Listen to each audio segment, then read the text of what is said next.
नमस्कार, मैं हूं अंकुर और आप देख रहे हैं सत्यहिंदी.com। एक नजर डालते हैं अब तक की सुर्खियों पर। देश में गरीबी, बढ़ती बेरोजगारी और असमानता को लेकर अब आरएसएस के सरकार्यवाह दत्तात्रेय होसबोले ने ही निशाना साधा है। बता दें, आरएसएस में सरकार्यवाह पर ही रोजाना के कार्यों की जिम्मेदारी होती है। होसबोले ने आरएसएस से जुड़े स्वदेशी जागरण मंच द्वारा आयोजित एक वेबिनार में कहा कि देश में गरीबी हमारे सामने दानव की तरह खड़ी है। ये महत्वपूर्ण है कि हम इस राक्षस का वध करें। 20 करोड़ लोग अभी भी गरीबी रेखा से नीचे हैं। ये एक ऐसा आंकड़ा है जो हमें बहुत दुखी करता है। 23 करोड़ लोगों की प्रतिदिन की आय 375 रुपए से कम है। उन्होंने देश में बेरोजगारी की दयनीय स्थिति का जिक्र करते हुए कहा कि देश में 4 करोड़ बेरोजगार हैं। श्रम बाल सर्वेक्षण कहता है कि हमारे पास 7.6% की बेरोजगारी दर है। द इंडियन एक्सप्रेस की रिपोर्ट के अनुसार होसबले ने कहा, एक और बड़ा मुद्दा बढ़ती आर्थिक असमानता है।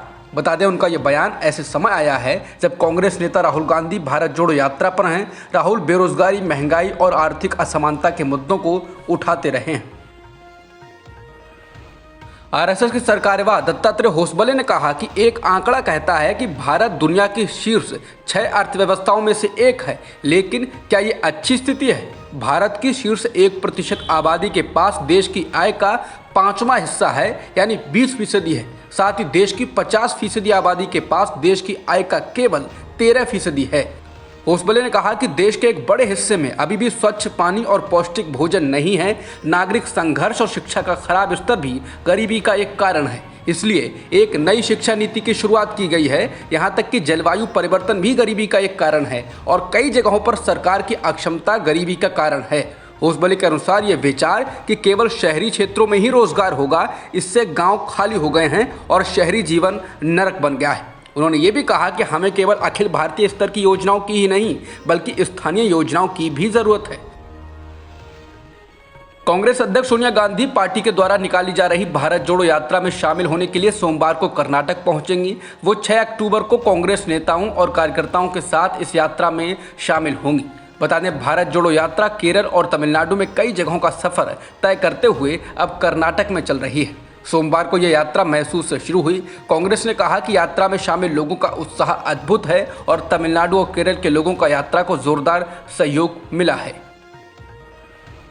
गुजरात और हिमाचल प्रदेश में विधानसभा चुनाव से कुछ महीने पहले एबीपी न्यूज सी वोटर ने दोनों राज्यों के लिए चुनावी सर्वे किया। इस सर्वे के मुताबिक 182 सीटों वाले गुजरात में बीजेपी को 135 से 143 सीटें मिल सकती हैं, जबकि कांग्रेस को 36 से 44, आम आदमी पार्टी को 0 से 2 और अन्य को 0 या 3 सीटें मिलने की बात कही गई है। हिमाचल प्रदेश के लिए किए गए चुनावी सर्वे के मुताबिक 68 सीटों वाले इस राज्य में बीजेपी को 37 से 45, कांग्रेस को 21 से 29, आम आदमी पार्टी को 0 से 1 और अन्य को 0 से 3 सीटें मिल सकती हैं। बता दें, दोनों राज्यों में बीजेपी की सरकार है।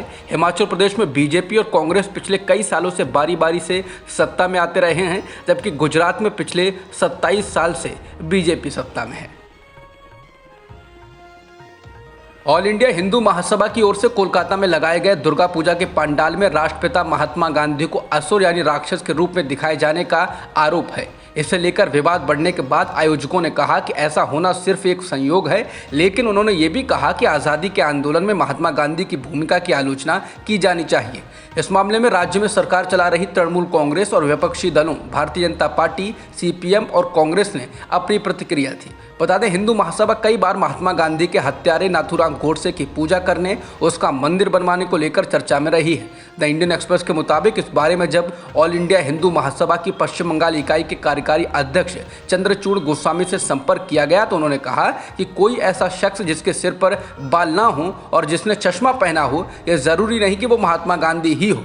उन्होंने कहा कि पंडाल में असुर अपने बचाव के लिए एक ढाल पकड़े हुए है और गांधी ने कभी कोई ढाल नहीं पकड़ी। उन्होंने कहा कि पूजा पंडाल में इस असुर का गांधी की तरह दिखना मात्र एक संयोग ही हो सकता है। वहीं तृणमूल कांग्रेस की पश्चिम बंगाल इकाई के महासचिव कुणाल घोष ने कहा, ये बीजेपी का असली चेहरा है और इसके अलावा वो जो कुछ करते हैं वो सिर्फ ड्रामा है। उन्होंने कहा कि महात्मा गांधी की सारी दुनिया इज्जत करती है और उनके इस तरह के अपमान को बर्दाश्त नहीं किया जा सकता है। सीपीएम के सदस्य समीक लाहड़ी ने कहा कि बीजेपी और संघ परिवार सिर्फ देश को बांटना जानते हैं और वो लोग अंग्रेजों के खिलाफ लड़ने वालों को असुर और अंग्रेजों को माँ दुर्गा की तरह मानते हैं। द इंडियन एक्सप्रेस के मुताबिक कांग्रेस की प्रवक्ता सौम्या ने कहा कि महात्मा गांधी का अपमान सिर्फ भारत के लिए बल्कि पूरी दुनिया के लिए शर्मिंदगी का विषय है। उत्तर प्रदेश के भदोई में रविवार रात को दुर्गा पूजा के पंडाल में भीषण आग लग गई। इसमें 5 लोगों की मौत हो गई और 64 लोग झुलस गए।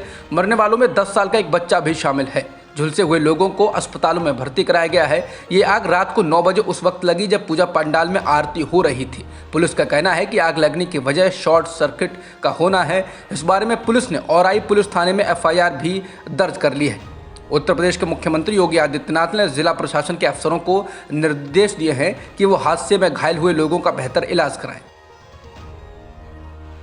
दक्षिणी दिल्ली के लोधी कॉलोनी में भीषण हत्या का एक मामला सामने आया है। भीषण इसलिए कि 2 लोगों ने कथित तौर पर मानव बलि के नाम पर 6 साल के एक बच्चे की गला रेतकर हत्या कर दी। पुलिस का कहना है कि इस मामले में 2 आरोपियों को गिरफ्तार किया गया है। इनकी पहचान विजय कुमार और अमर कुमार के रूप में हुई है। दोनों आरोपी मूल रूप से बिहार के निवासी हैं।